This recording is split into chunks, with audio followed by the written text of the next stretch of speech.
The late November sky over Madison, Wisconsin, was a slate-gray ceiling, the kind that presses down on the city with a weight that feels almost physical. Leaves swirled along the deserted sidewalks, and the wind carried a hint of frost from Lake Mendota.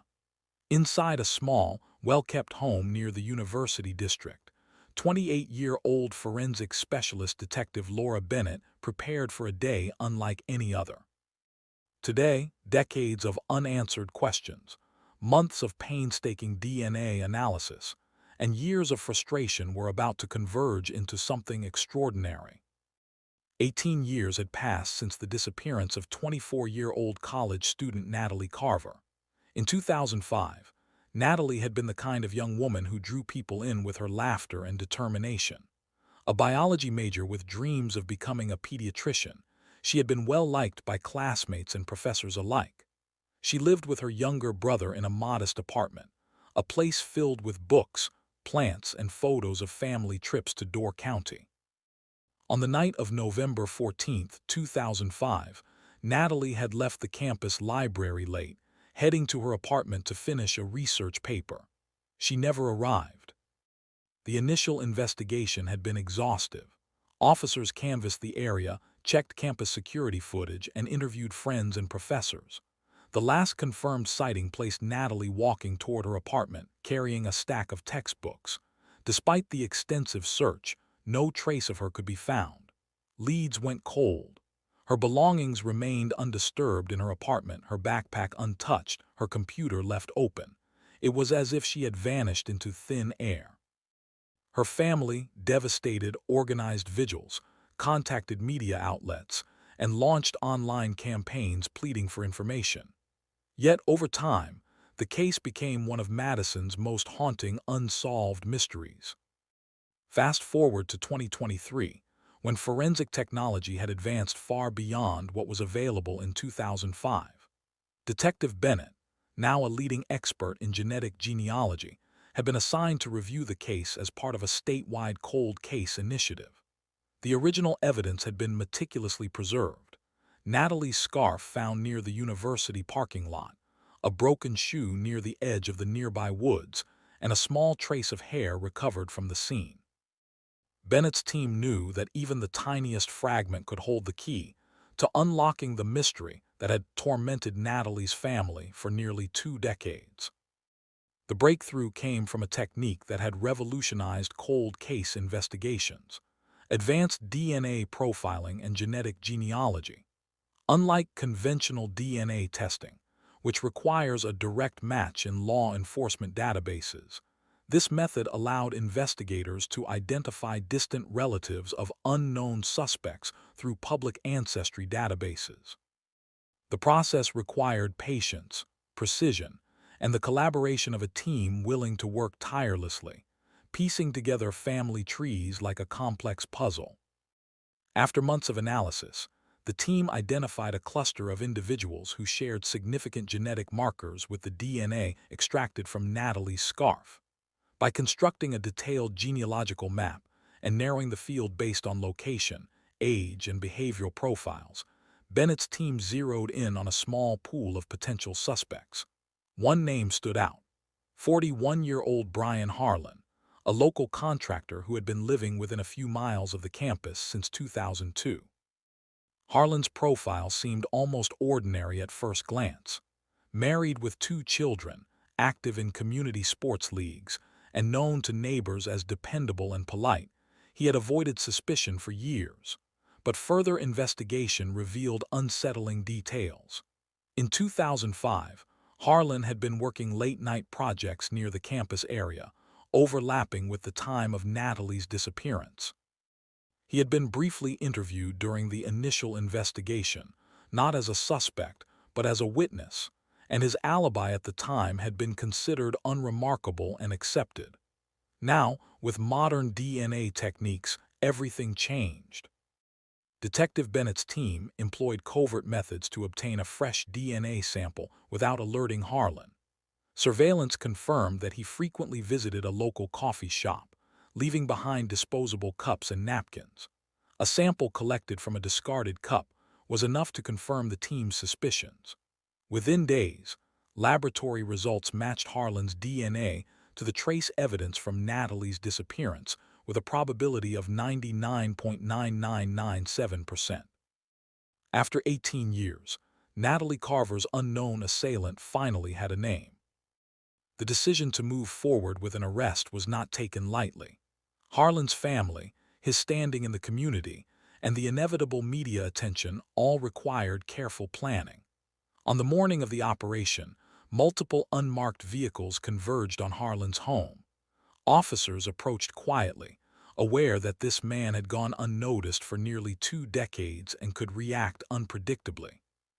When Harlan opened the door, he faced Detective Bennett and the team, and for the first time in years, he could not hide.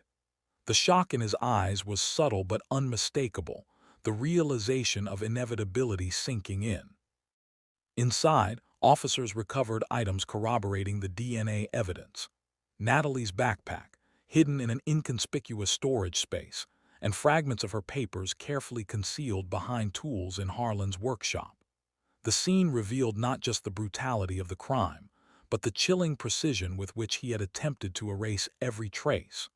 Harlan's ability to maintain a seemingly normal life while carrying such a secret added a layer of horror to the case. In the days following the arrest, Natalie's family, who had long struggled with unanswered questions, finally received the clarity they had sought. Her parents, now in their 60s, expressed a mixture of relief, sorrow, and disbelief. "We never gave up hope," her mother said, tears welling in her eyes. "We held on, waiting for this day, and now we finally know the truth. It doesn't bring Natalie back, but it brings justice." The Wisconsin community was equally stunned. Brian Harlan, a man many had trusted and respected, was now revealed as a predator who had concealed his crime for 18 years. Neighbors expressed disbelief, former colleagues were shocked, and students from his previous construction projects struggled to reconcile the man they knew with the one revealed by forensic science. The psychological impact rippled across Madison, reminding residents that even ordinary-seeming lives could hide unimaginable darkness. Detective Bennett's meticulous work was celebrated nationwide. The case became a teaching example for law enforcement and forensic programs, illustrating the power of genetic genealogy and the persistence required to solve long-standing mysteries. News outlets highlighted the story not only for its resolution, but for the human drama, the courage of a family who refused to forget, and the painstaking dedication of investigators who refused to let time erase the truth. Natalie Carver's legacy extended beyond the tragedy of her death. Her story inspired local initiatives to improve campus safety, educational programs for young adults about personal security, and advocacy for families navigating the pain of unsolved cases. Memorials were established near Lake Mendota, honoring her life and ensuring that future generations remembered the importance of vigilance, resilience, and community. Detective Bennett, reflecting on the resolution of the case, noted that the journey was as much about science as it was about human determination. The evidence was preserved, the family never gave up hope, and modern techniques allowed us to finally bring closure, she said. "It's a reminder that even when justice seems impossible, persistence can prevail, and truth has a way of emerging, no matter how long it takes." As the first anniversary of Brian Harlan's arrest approached, Natalie's family organized a vigil by the university campus, a gathering of students, faculty, and community members to honor her memory. Candles flickered in the cold Wisconsin night, each one a symbol of hope, resilience, and the long-awaited justice that had finally arrived. Before we dive deeper into the investigation, remember to like, share, and subscribe to the channel. Your support allows us to continue bringing stories of justice and closure to families who have waited years for answers. The morning sun struggled to pierce through the thick clouds over Madison as Detective Laura Bennett and her team arrived at the modest home where Brian Harlan had lived quietly for nearly 2 decades.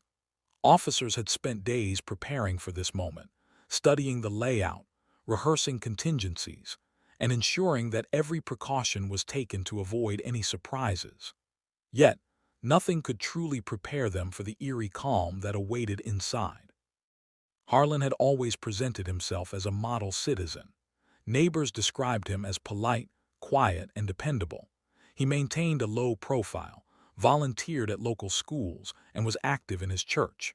The facade of normalcy was so complete that it had allowed him to slip through every investigative gap for 18 long years.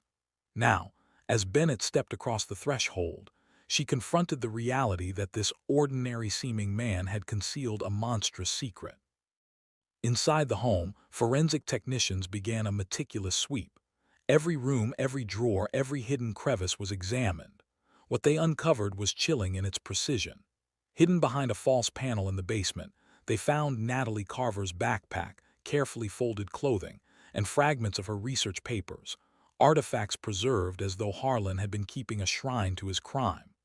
In the garage, beneath a stack of tools, were additional items linked to her disappearance. The deliberate concealment revealed a man methodical, calculating, and cruelly deliberate. While the physical evidence painted a horrifying picture, it was the digital trail that added depth to Harlan's deception. Emails, calendar entries, and notes revealed a man who had meticulously tracked law enforcement updates on Natalie's case. He read news articles, followed anniversary pieces, and monitored social media discussions. Yet in the community, he maintained his mask of ordinary civility, a neighbor helping with local school events, a mentor to teenage kids learning construction trades. It was a duality that left investigators both shocked and disturbed.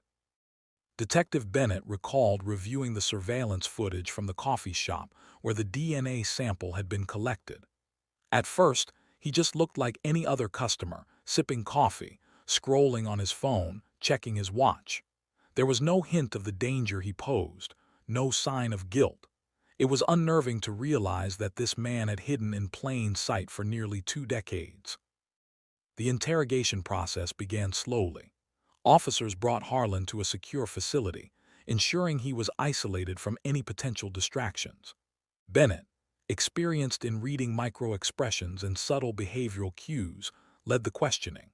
At first, Harlan denied any involvement, his voice calm, measured, and almost rehearsed. He insisted he had no knowledge of Natalie Carver's disappearance, claiming to have been occupied with work and family responsibilities in 2005.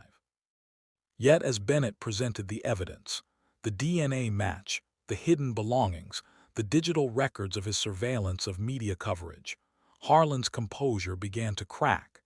His hands trembled and the steady rhythm of his voice faltered. For a moment, it seemed as though he might try to fabricate yet another lie, but the sheer weight of forensic certainty left him with no room for deception. The revelation of Harlan's culpability sent shockwaves through the Madison community. Former colleagues, neighbors, and even local business partners struggled to reconcile the man they knew with the one now revealed as a predator. People questioned their own judgment, wondering how a figure so deeply embedded in ordinary life could harbor such darkness. Psychologists consulted on the case described Harlan as a classic example of a masker, someone capable of maintaining a socially acceptable life while concealing deviant and violent behavior. For Natalie Carver's family, the confirmation of Harlan's guilt was both a relief and a resurgence of grief. Her younger brother, now in his 30s, struggled to process the duality of emotions, closure tempered by the decades of unanswered questions and the loss of experiences that would never be shared. "We finally know who did this," he said quietly during a press briefing. "It doesn't bring Natalie back, but it brings the truth. That truth has been a long time coming, and it's painful in ways I can't fully explain." The legal process unfolded with remarkable speed.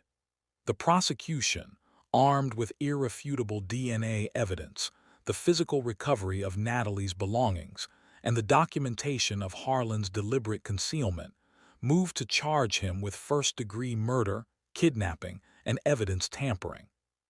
The defense initially attempted to argue procedural errors and inconsistencies in the evidence chain, but the decades of meticulous preservation, combined with modern forensic techniques, made their arguments untenable. Bennett and her team also worked to reconstruct the timeline of the crime. In November 2005, Natalie had left the library, intending to walk to her apartment, a route that passed directly near Harlan's construction site. Investigators concluded that he had intercepted her, overpowering her quickly and efficiently to avoid detection. She was taken to a concealed location within his property where the crime was carried out. The subsequent concealment of her belongings demonstrated a calculated effort to delay discovery and mislead investigators. Community reaction was a mixture of disbelief, anger, and relief. Local news outlets ran continuous coverage, profiling not only the resolution of the cold case, but the science that had made it possible. Residents expressed gratitude for the technological breakthroughs that had finally brought justice, while also grappling with the unsettling realization that someone so familiar, so seemingly harmless, could commit such an act. Throughout the proceedings, Bennett emphasized the importance of persistence in cold case investigations. This case illustrates that no matter how long ago a crime was committed, or how well the perpetrator hid, truth has a way of emerging. We owe it to victims and their families to never give up, to use every tool at our disposal, and to maintain hope even when the odds seem insurmountable. By the end of the investigation phase, the pieces of Natalie Carver's story were brought together. From the moment she left the library to her tragic disappearance, the timeline, evidence, and forensic breakthroughs combined to tell a story of both horror and resilience. Her family could finally understand what had happened, and the community could confront the reality that evil often hides behind ordinary facades. As the court prepared to set a date for trial, Natalie's parents established a scholarship in her memory, dedicated to young women pursuing studies in biology and medicine. The scholarship served as a symbol not only of her aspirations, but of the hope that even in the wake of tragedy, lives could be transformed and legacies preserved. The Wisconsin 2005 cold case became a landmark example in law enforcement training. Officers from across the country studied the case, learning how genetic genealogy, meticulous evidence preservation, and careful investigative strategy could solve mysteries long thought unsolvable. Detective Bennett herself became a sought-after speaker, sharing insights into cold case methodology and the human psychology that allows perpetrators to conceal their crimes for decades. And through it all, the central figure, the young woman whose life had been stolen, was remembered not for the horror of her death alone, but for the vibrancy, intelligence, and promise she had embodied. Natalie Carver's story, once defined by absence and uncertainty, was now defined by perseverance, innovation, and the enduring pursuit of justice. The day of the arrest was crisp and overcast, with a biting wind that seemed to echo the decades-long tension surrounding Natalie Carver's disappearance. As the unmarked police vehicles pulled quietly into Brian Harlan's driveway, neighbors peered from behind curtains, a mix of curiosity and disbelief etched on their faces. This was the man they had waved to in the morning, helped with small errands, and nodded to at church gatherings. For 18 years, he had blended seamlessly into the fabric of the community. Detective Laura Bennett led the team, moving with a calm intensity that came from years of experience. Inside Harlan's home, the atmosphere was taut with anticipation. When officers approached the front door, Harlan appeared in his usual casual attire, holding a cup of coffee. He looked ordinary, unremarkable, almost as though this day were part of the routine he had mastered for nearly 2 decades. Then, with the presentation of the warrant and the knowledge of the irrefutable DNA match, the mask finally cracked. Harlan's initial reaction was subtle, almost imperceptible. A flicker of hesitation, a quick glance downward, and then a slow nod as if acknowledging the inevitability of what was to come. He offered no resistance as officers placed him in handcuffs, and he quietly followed them to the waiting vehicles. "Call my attorney," he said softly, his voice steady but hollow. "Tell him it's about Natalie Carver." News of the arrest spread through Madison like wildfire. Within hours, reporters had gathered outside the police department, microphones and cameras capturing the stunned reactions of a community still grappling with the revelation that someone they trusted could commit such a crime. Former neighbors, coworkers, and acquaintances struggled to reconcile their memories of Harlan, the polite volunteer, the quiet mentor, with the cold-blooded murderer revealed by DNA evidence and meticulous investigation. In the days following the arrest, the legal team worked to secure Harlan's confession and prepare the case for trial. The prosecution's case was airtight. The DNA evidence collected from the coffee cup surveillance, paired with the discovery of Natalie's belongings hidden in his home, left little room for doubt. Digital records showing Harlan's obsessive tracking of media coverage on Natalie's case further confirmed his awareness and premeditation. During pre-trial interviews, Detective Bennett described Harlan's behavior as chillingly calculated. He wasn't reckless. He didn't panic. For 18 years, he maintained a dual life, projecting normalcy while hiding the most horrific secret. That level of deception takes planning, patience, and a disturbing degree of detachment from human empathy. Courtroom proceedings were intense. Inside the Madison County Courthouse, a mixture of media personnel, community members, and family filled the gallery. Natalie's parents, who had endured nearly 2 decades of uncertainty, attended daily, their faces a mixture of grief, resolve, and anticipation. The prosecution presented a timeline of Natalie's disappearance, the recovery of her personal belongings, forensic analysis, and Harlan's digital footprint, all meticulously constructed to leave no ambiguity about his culpability. Throughout the trial, psychological experts testified about the behavior of perpetrators who maintain a facade of normalcy for extended periods. They explained that Harlan's actions, his volunteer work, community engagement, and calm public demeanor were consistent with patterns observed in long-term concealment of violent crime. This isn't just about hiding evidence, a forensic psychologist explained. It's about living a parallel life, one that appears harmless to society while concealing the capacity for extreme harm. The defense attempted to challenge the integrity of the DNA evidence and question the chain of custody. They raised concerns about potential contamination or procedural errors. Yet, both the state lab and independent third-party laboratories confirmed the accuracy of the DNA matches. The meticulous documentation and preservation of evidence left the defense with little room to maneuver. Community reaction remained a complex mixture of relief and disbelief. While residents were grateful for the resolution, many admitted struggling to process the duality of Harlan's life. Local churches, schools, and civic groups hosted discussions on community safety, the importance of vigilance, and how someone so seemingly ordinary could harbor violent intentions. Psychologists spoke on local news, offering insight into the human mind, deception, and the need for awareness without paranoia. For Natalie's family, the trial offered the first opportunity in 18 years to confront the man responsible for their daughter's death. Her mother, visibly shaken but composed, delivered a victim impact statement that left the courtroom silent.